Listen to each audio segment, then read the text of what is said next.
Yang saya hormati kepala putra semuanya. Pada kesempatan malam hari ini kita akan lanjutkan pemaknaan, pemahaman hukum-hukumnya Allah Subhanahu wa taala.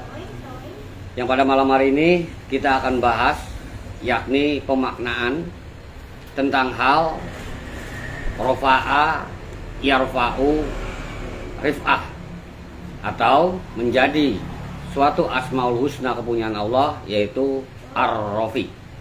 Konon katanya menurut para ulama, terutama ulama fikih, yakni menilai bahwa kalimat yang terdapat kata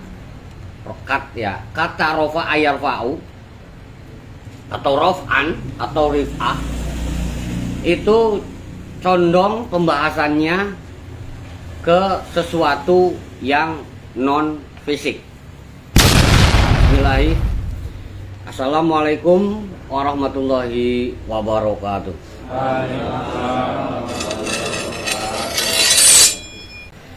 Nah, ini dari perkara ilmu, iman, ya, kesolehan. Tadi termasuk juga adalah hal-hal derajat, nama besar, gitu kan? Itu perkara non fisik. Lantas ditemukanlah suatu ayat, misalkan kita ambil pemaknaan Quran surat Ali Imran ayat 55 tentang Nabi Isa. Dikatakan, Ijqalallahu ya Isa inni mutawaffika warofi'uka ilayya.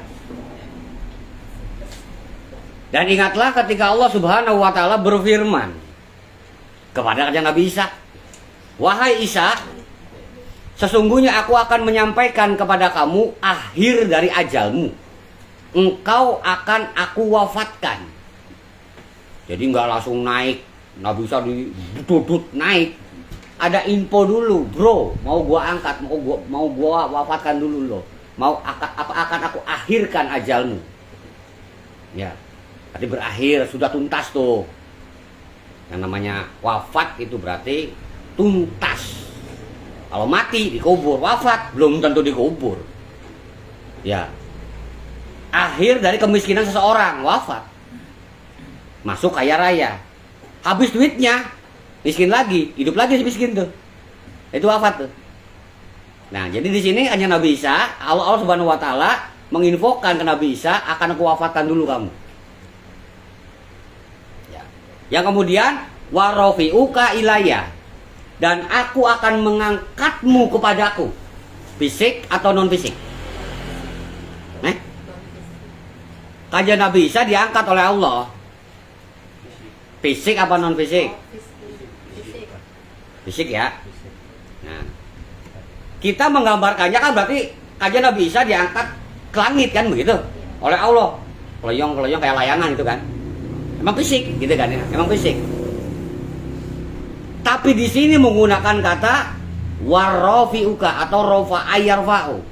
Berarti enggak membahas fisiknya. Yang dibahas adalah non fisiknya. Begitu caranya memaknai Al-Quran itu. Ya, mencerna Al-Quran seperti ini. Warofi'uka ilayya. Dan saya tidak menemukan warofi'uka ila sama. Aku mengangkatmu wahai Isa ke langit. Itu enggak ada. Saya nggak nemu loh di Quran itu. Bahasa itu tuh. Ada, jadi ditafsir. Kalau ditafsir, itu dominan Nabi Isa naik ke langit. Dan faktanya, tidak ada satupun ulama yang menyatakan Nabi Isa secara fisik begini terbang ke langit. Entah pelan-pelan, entah secepat kilat, itu nggak ada yang tahu. Nggak ada riwayatnya. Dan mereka semua dalam keraguan. Makanya saya awali, ini pemaknaan baru dari mereka ahli fikih. Contoh lagi, misalkan tentang Nabi Idris. Maryam ayat 57. Warofa'nahu makanan aliyya. Dan kami mengangkatnya, yakni mengangkat Nabi Idris ke tempat yang tinggi. Secara riwayat, Nabi Idris adalah sebagai manusia pertama yang cerdas, dengan keilmuan yang komplit, bisa menjahit baju, ya, bisa membuat alat pertanian, alat kesehatan, pengobatan, penjinakan binatang. Ya, bisa membuat transportasi, entah itu pedati ataupun delman, ini bisa. Ya, irigasi, sistem pembangunan, pondasi rumah, atap, ini luar biasa. Nabi Idris. Ya, manusia cerdas pertama kali dan melaksanakan kecerdasannya, utul ilma dia. Beliau, dia aja enak aja. Ya, sampai akhirnya merasa bangga terhadap karyanya. Ya. Adakah ya Allah hal yang seperti ini di negeri lain? Hanya gua? Ntar dulu. Ayo ikut. Ya. Diangkatlah Nabi Idris. Tuh, lihat. Adakah negerinya? Wah, iya, gedung semua. Udah keren. Kendaraannya bukan darat saja, tapi udah kendaraan udara juga. Wah, mantep banget nih. Betah ya? Betah dong. Keluar, udah. Ya kan? Ntar dulu. Ya. Apa? Sendal saya ketinggalan di dalam. Kan begitu riwayatnya kan? Nabi Idris meninggalkan terompahnya di dalam surga. Kemudian keluar, izin. Saya mau ngambil dulu, mau ngambil sendal dulu di dalam ketinggalan. Ya udah ambil. Masuk lagi Nabi Idris. Bro, udah lama bro nggak keluar bro. Nah, Nabi Idris ngomong, lo kata Allahnya kan siapapun orangnya yang sudah masuk ke surga itu abadan, nggak boleh keluar.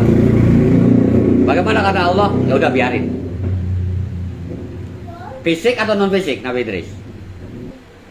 Nabi Idris fisik atau non fisik? Bingung. Nabi Isa fisik atau non fisik? Bingung.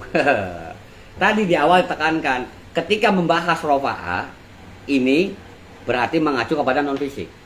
Jadi yang dibahas non fisiknya. Oh berarti pemanipulasian. Ntar dulu kita bahas. Ya. Nabi Isa alaihissalam secara kenabian adalah basarum mislukum, manusia biasa seperti engkau, makan, minum, tidur, ngantuk, ya, capek istirahat, itu lumrah. Ketika mati manusia itu pasti innalillahi wa inna ilaihi rajiun, dari Allah kembali ke Allah, atau dari tanah kembali ke tanah, lumrah seperti itu tuh. Tapi ingat di Al-Quran dikatakan tentang hal Nabi Isa, wa ayyadnahu biruhil kudus, dan kami perkuat Isa alaihissalam dengan Ruh Kudus. Jadi lebih didominasi oleh Ruhul Kudus. Jadi yang diangkat ilayya bukannya ilah sama, ilayya kepadaku kata Allah, itu Ruhul Kudusnya. Tiupan Allah berupa Ruh Kudus diangkat kembali, ditarik kembali oleh Allah. Pertanyaannya, Nabi Isa sosoknya di mana? Itu pertanyaannya. Baru ngomong fisik tuh. Kalau rofa'a ya rofa'u atau dimaknai dengan warofi'uka ilayya, bahas dulu aja nih mengenai non fisiknya, mengenai Ruhul Kudusnya Nabi Isa nih. Begitu maknanya. Lantas kemana Nabi Isa? Nah, sosoknya fisiknya. Nah termasuk Nabi Idris. Nabi Idris naik ke langit yang tinggi, ilayya. Nah ilayya itu dari kata al-a'la atau dari kata al-ali. Ya, yang nanti ketemu ciri-cirinya yang pernah saya bahas, suatu negeri di langit, tempat segala kebaikan, ya, gedungnya bagus, emas, permata, perak, perunggu, apa aja medali, apa komplit, pokoknya di situ, ya, tinggi, kendaraan bukannya di bawah saja, tapi di atas juga ada kendaraan. Wah luar biasa ini. Jangan ngomong UFO, jangan ngomong negeri jin keok, nggak ada apa-apanya, ya. Dan di atasnya itu disimpanlah, ya, yaitu kitabal abror, kitabnya orang-orang yang baik, ya, didekatkan kepada malaikat muqarrabun atau muqarrabin. Di mana itu? Iliyin, Mang. Jadi kanjeng Nabi Idris diangkat ke Iliyin, sedangkan kanjeng Nabi Isa diangkatnya kemana? Ke Ma'syarur Ruh. Kalau nggak ke Baitul Muqaddas, ke Baitul Mustawan. Dan itu fakta, non fisik. Bisanya yakin non fisik bagaimana? Periksa tentang Isra wal Mi'raj. Tidak ditemukan lafaz rofa'a yarfa'u, tapi asro. Asro itu berarti Bani Israel, orang yang gemar berpindah-pindah. Sak orangnya, sak barangnya, pindah semuanya. Nah, kanjeng Rasulullah Muhammad itu asro bi abdihi lailam. Paham? Fisik tubuh yang naik ke arasi. Nih, ngaji namanya Anda. Kalau begini. Taunya selama ini kan Anda Nabi Isa naik ke langit. Ya sampai fisik-fisiknya kan. Yang nanti akan diturunkan kembali di akhir zaman. Oke, kita cek hal seperti itu. Ya. Al-Quran menyatakan ada sosok Nabi Samuel sebutlah. Ya. Yakni beliau melewati sebuah kota yang sudah mati kota tersebut. Runtuh ambruk. Ya. Runtuh ambruknya bukan kena bencana ambruk gitu bukan, tapi memang lapuk, udah mati aja. Kalau zaman sekarang berarti kota tersebut kayak model kena wabah atau kena radiasi nuklir. Yang kalau orang masuk ke situ, itu pasti terradiasi mati gitu loh. Nggak ada kehidupan. Binatang terutama kalau rumput ada. Tapi yang pasti kota itu mati. Nah, beliau lewat. Ya Allah, ya Robbi, bagaimana engkau menghidupkan negeri ini? Atau negeri tersebut. Yang memang tidak ditinggali lagi, ditinggal sama orangnya, dan tidak akan pernah hidup selama-lamanya lagi. Mati kota tersebut. Lantas kata Allah apa? Ya udah, istirahat bro. Istirahat dia. Ya, kudanya ditaliin.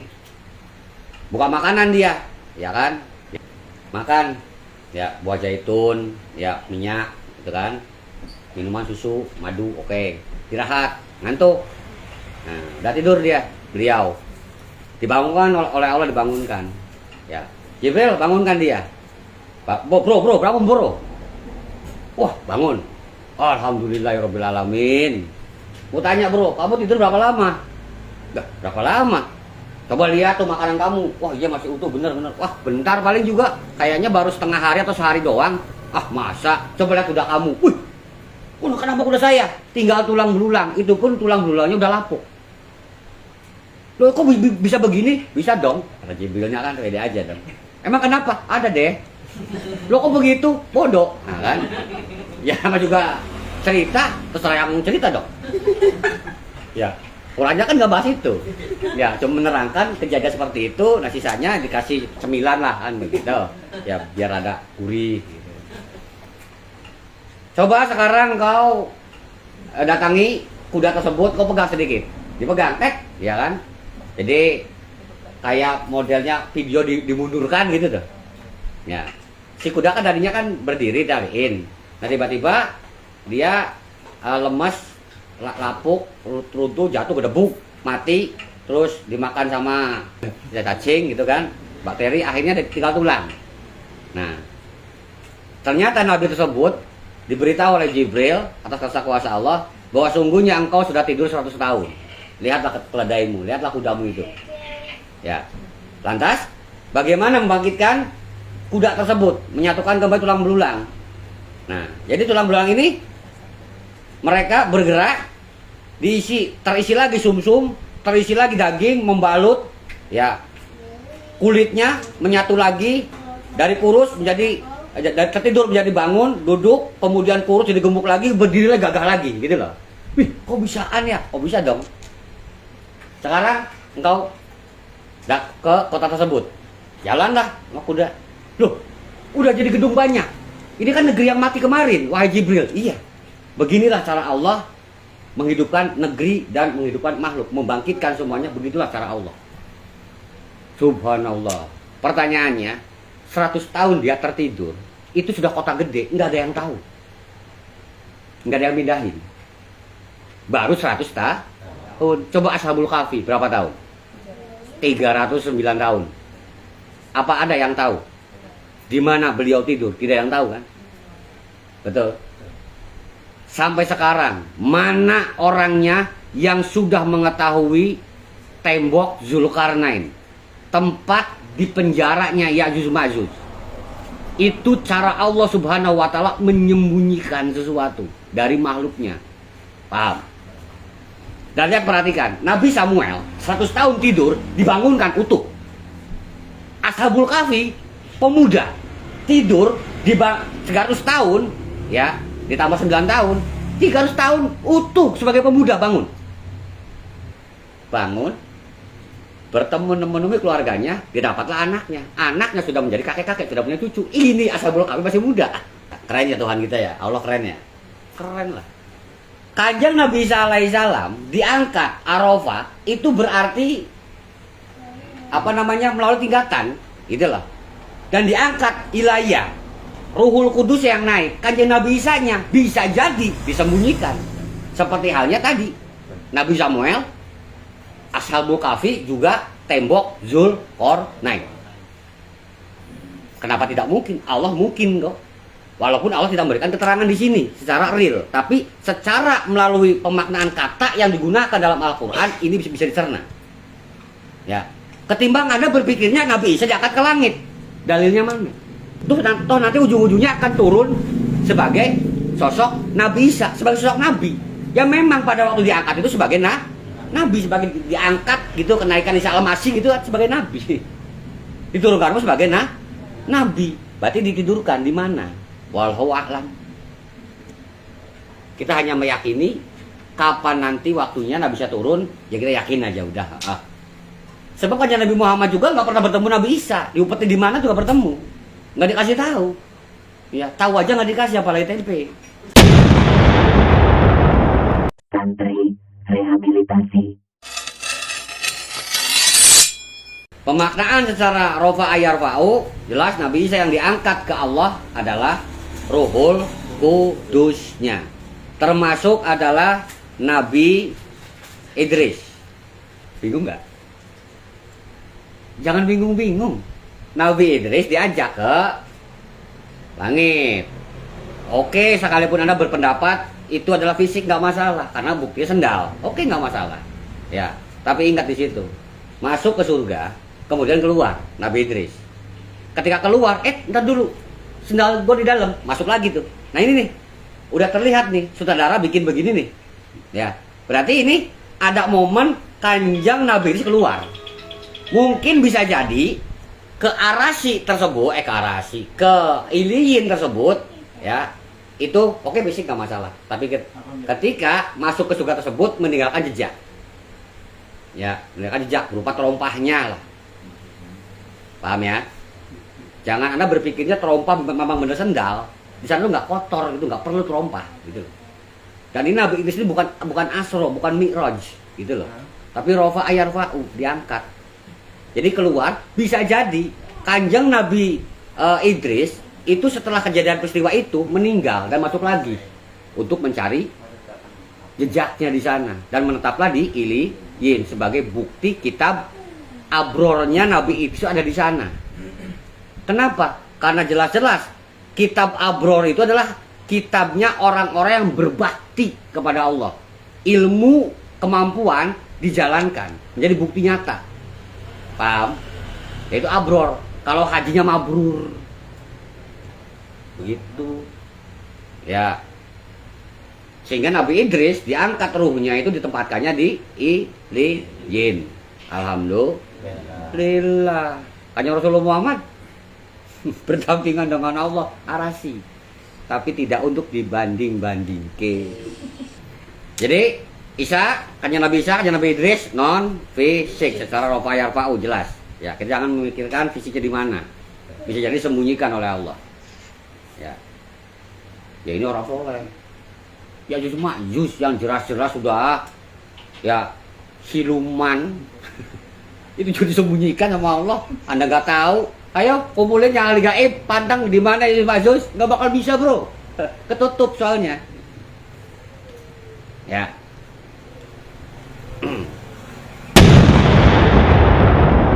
Santri rehabilitasi.